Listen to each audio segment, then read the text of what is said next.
बीते बुधवार और गुरुवार को अप्रेंटिस प्रशिक्षुओं के SECS मुख्यालय गेट के सामने जारी प्रदर्शन से 10 जिलों के 62 खदानों का कामकाज प्रभावित हुआ है। इससे सैकड़ों टन कोयला का डिलीवरी ऑर्डर नहीं हो सका।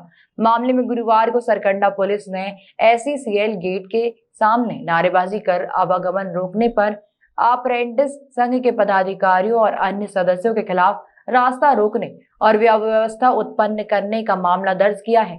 इस दौरान SECL के PRO सनीश चंद्र ने बताया कि कंपनी मुख्यालय से SECL की खदानों के संचालन के लिए हर दिन जरूरी आदेश जारी किए जा रहे थे। तो वहीं बीते बुधवार और गुरुवार के दिनों से नौकरी की मांग को लेकर अप्रेंटिस ने आंदोलन किया, जिसके प्रदर्शन से कंपनी के अधिकारी कर्मचारी कार्यालय नहीं जा पा रहे थे। इसके कारण नॉन पावर कंपनियों की कोयला सप्लाई ठप रही। इसके अलावा अन्य कार्यों का वर्क ऑर्डर, कॉन्ट्रैक्ट रिन्यू सहित विभिन्न काम प्रभावित हुए। धर्मिता को अपनाते हुए अप्रेंटिसशिप किए हुए छात्रों के द्वारा सरकारी कामकाज में व्यवधान डाला गया। SECL के अधिकारी कर्मचारी जो कार्यालय आना चाहते थे उन्हें नहीं आने दिया गया। इससे जो विभिन्न हमारी 65 जो खदानें हैं लगभग 10 जिलों में, छत्तीसगढ़ और मध्य प्रदेश के, उनका मुख्यालय से समन्वय टूट गया। उदाहरण के लिए जो हम प्रतिदिन 4 लाख टन कोयला अभी डिस्पैच कर रहे हैं, 4 लाख टन से अधिक, उसमें से जो भी 30, 40, 50, 60 हज़ार टन जो कोयला यहाँ अंचल के जो विभिन्न उद्योगों को जाता था, नॉन पावर सेक्टर को जाता होगा, उसके DO बनने थे, वो सभी काम रुक गए।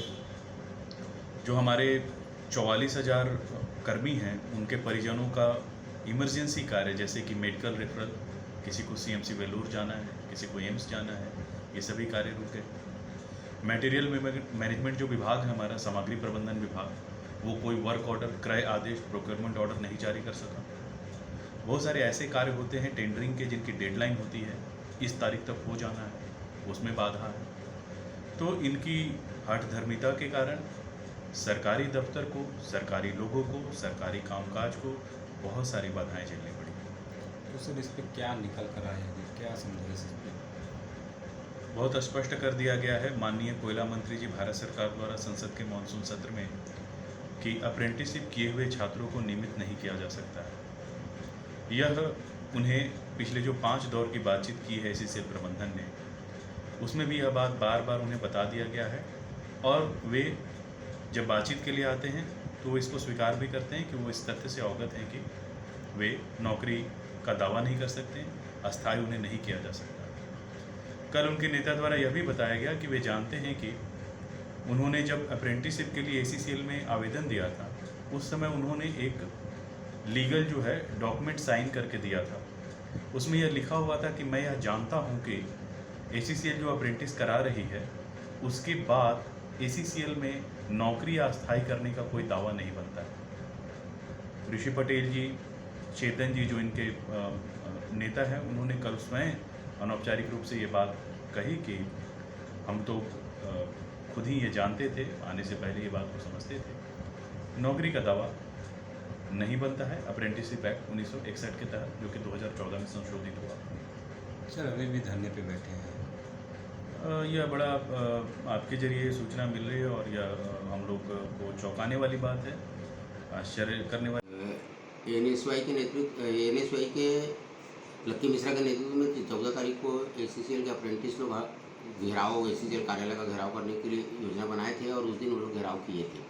शाम को 7 बजे के आसपास NSY SECL प्रबंधन से बात करने के बाद अपना धरना प्रदर्शन समाप्त करना चाहती थी, मगर अप्रेंटिस जो छात्र थे वो लोग प्रदर्शन को जारी रखे।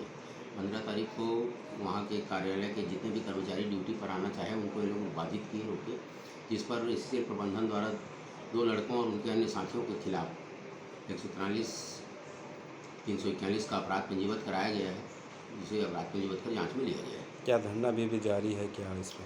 धरना समाप्त हो गया है।